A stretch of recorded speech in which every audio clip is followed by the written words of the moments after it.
Hey, what's up everyone? Welcome to Threadheads. This week we head over to Bust Magazine headquarters to get a one-on-one interview with the magazine's co-creator and author of the popular Stitch and Bitch book series, Debbie Stoller. Hi, I'm Debbie Stoller. I'm the editor-in-chief and co-publisher of Bust Magazine, and this is where the magic happens.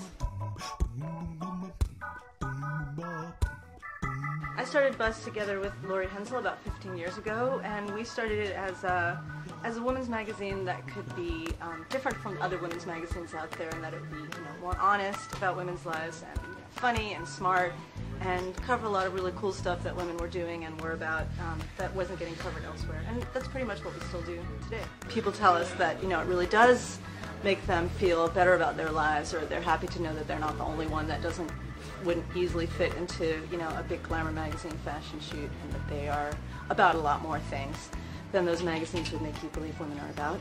I'm a cultural feminist, so I think a lot about the way that women are presented in the pop culture, because I think that that really shapes our ideas a lot and influences our lives. So far I've done 4 books about knitting and crochet. The first one was called Stitch and Bitch, the Knitter's Handbook, and that was intended to help people learn to knit who didn't know anything about it, and also give them some cute patterns. The next one was Stitch and Bitch Nation, which was a huge collection of lots of different contemporary patterns and also little descriptions of Stitch and Bitch groups all across the country. Stitch and Bitch Crochet the Happy Hooker was an introduction to crochet with also, again, lots of patterns. And the latest one I did is called Son of Stitch and Bitch, which is projects to knit and crochet for the men in your life. One of the things that I've been the proudest of is that people tell me that they actually were able to knit from my books, and that the book got them into knitting and got them excited about it. And I'm just really happy about that, because that's why I did it. I did a cruise last year, and now I'm doing a cruise this year called Stitch and Beach, where, while the ship's at sea, or when there's no beaches to be lying on, we'll knit, we'll have Stitch and Bitch sessions, we're giving lots of classes. But there has been some knitting-related karaoke that I'm sworn not to tell about. You have to come on the cruise. Crafting is like the new rock and roll. There's all these young people in it. It's not really embarrassing anymore. I mean, there are some people who still don't get it. But, I think our grandmas would be really proud, and I'm so happy to see this going on. Hey, when we return, a tutorial both the guys and the girls will appreciate. And more knitting madness! Where am I? Where do you think? No! It's cool, we've still got Threadbanger. Yay!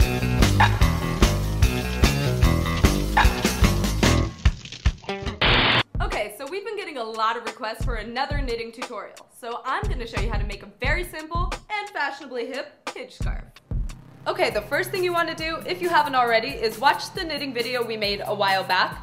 Follow those steps to make a rectangle that's about 2 feet long. For this project, I'm going to use a size 15 needle and a very thick, bulky yarn. For starters, cast your stitches onto your needle. I did about 14, and it makes it about 7 inches wide. Just kind of test it around your neck. Excellent, excellent. Before we reach the very end of the scarf, we want to add buttonholes, and I'm going to show you an easy way to do that. First, pick out the buttons you want to use. You need 2. Mr. Circle, Mr. Triangle. Wonk, wonk, wonk. Once you've picked out your 2 buttons, hold it up to the stitches on your needle, just to kind of see how wide it is and how many stitches you're going to have to cast off to make the buttonhole. So what we do is we knit these 2 stitches like they're regular, and we're going to cast off these 2 stitches. Knit the rest the same, cast off these 2 stitches, and knit these regular.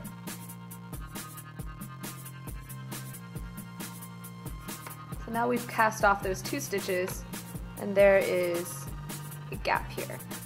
So just continue to knit normal stitches. And now we're going to cast off these 2 stitches. You see little gaps here? Start knitting.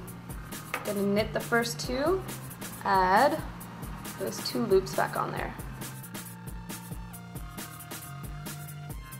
So you're adding those 2 loops back onto this needle. Then you just continue to stitch like you would.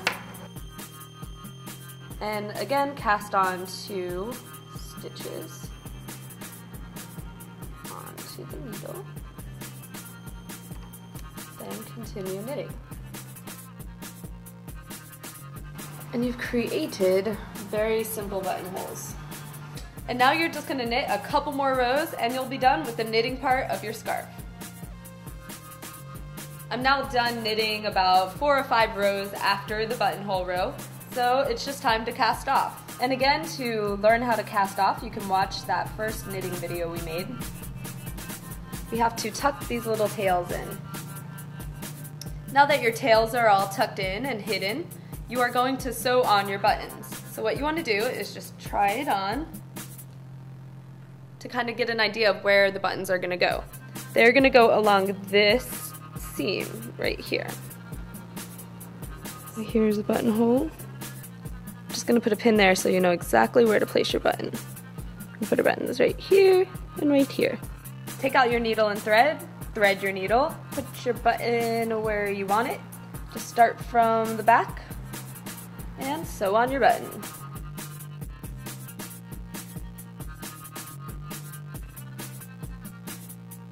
Excellent! We have our buttons all sewn on, so you know what that means.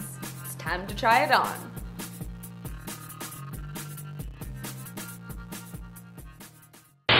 For more knitting tutorials and tips, head on over to YouTube and check out amazing videos from such users like The Knit Witch, Cyber Seams, Knitting Tips by Judy, or Knitting Help. And if you want to pick up a couple good books, we suggest the flipbook series Flip Knits. And for those of you who want to know how to knit famous celebrities like Bruce Lee, Jimi Hendrix, Marilyn Monroe, or Mr. T, then you'll definitely need a copy of Knitted Icons. And remember, if you have any knitting projects of your own, or anything else you made, send them on in! Better yet, if you have a video of you making something, or a lesson you'd like to share with us Threadheads, make sure you upload it to threadbanger.com. Otherwise, check back next week for some more DIY goodness. Till then.